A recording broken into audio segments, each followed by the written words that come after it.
საფანტი არის ძალიან კარგა მოხვედრილი რა. აი მის სიხშირე ნახეთ.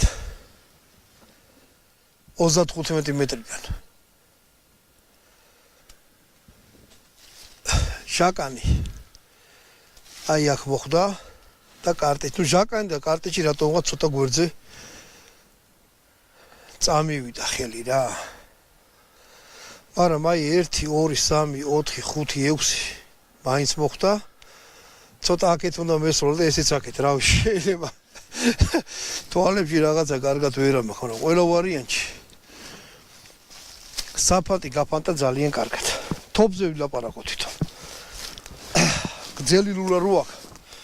თქვენც ახლა ჩემნაირი ჩია თუ არა ხართ?